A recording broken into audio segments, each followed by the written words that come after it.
Hello there, gorgeous creator. I am Christine Collins, and I'm here for you today with an extra special treat. I'm going to walk through talking about some of the ways in which people have subconscious decision making and how that ties into the way we want to gear our content towards speaking to the whole spectrum so that you're not leaving any part of your audience out in the cold.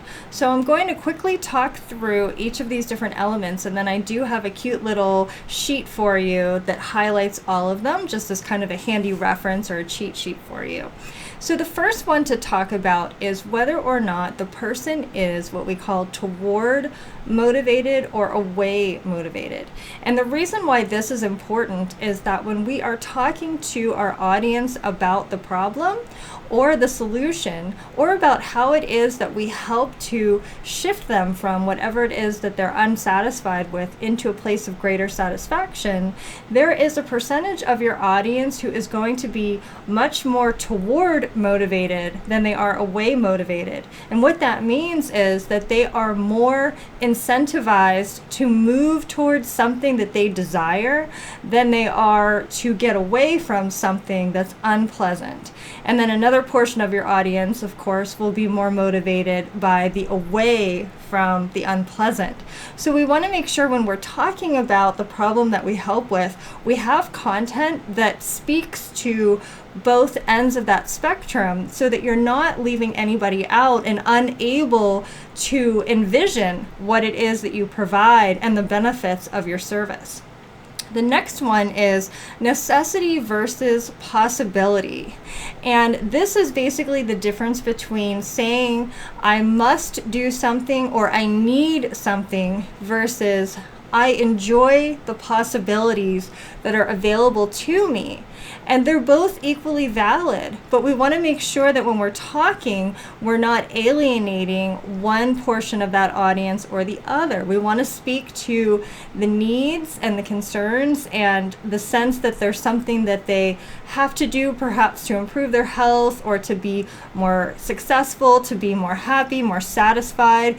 And then there's also, though, that other end of the spectrum that is more interested in the possibilities that become open to them once they make this shift or transition by working with you or through the work that you do.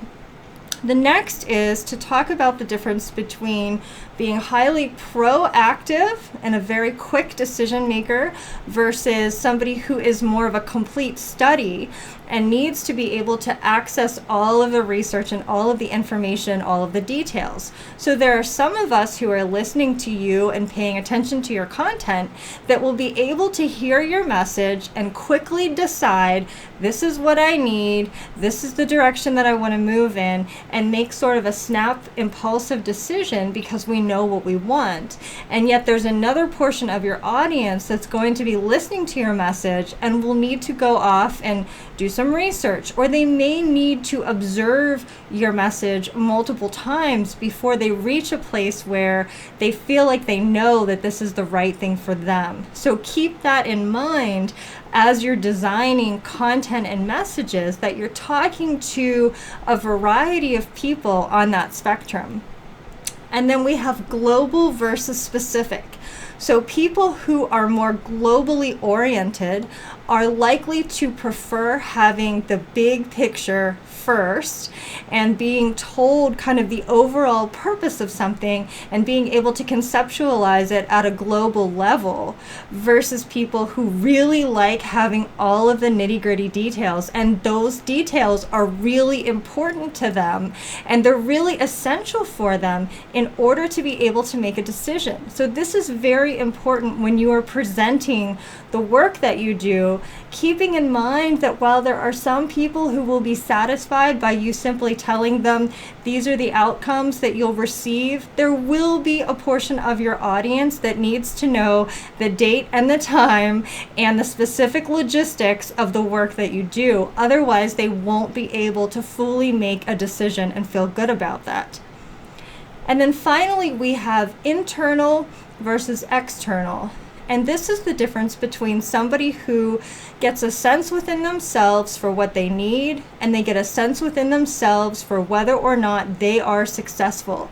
This individual does not require external metrics to know what their opinion is about how good they're doing at something, and they also don't need to hear the opinions of others to assess whether they think something is valuable and worthwhile.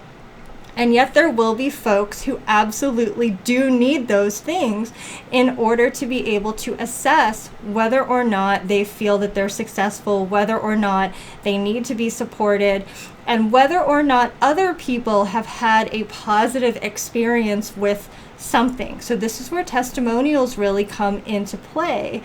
And it's important, though, that you are addressing, again, both ends of the spectrum, speaking to an audience who has that sense of inner knowing about their own success and about how things are going and about whether or not something is a good idea for them. And there are others who will need feedback from external sources in order to reach those same types of conclusions.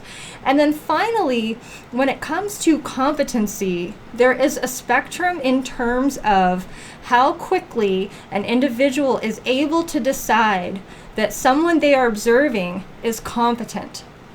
Some individuals will be able to watch one video or have one interaction and walk away with an evaluation and assessment that this person is really good at what they do.